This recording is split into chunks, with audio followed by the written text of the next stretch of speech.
चलावा गड़िया राजा।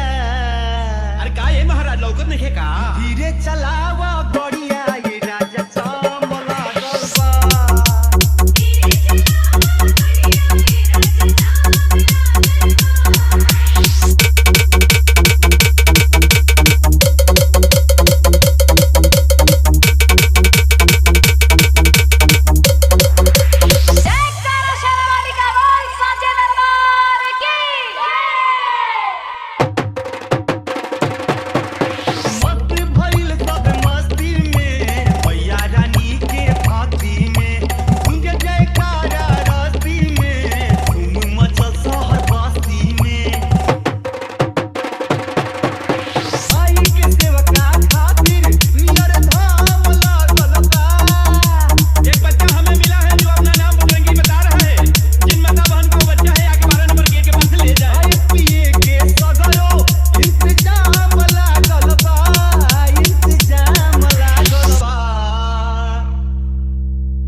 धीरे चलावा गड़िया राजा चामला गलबा।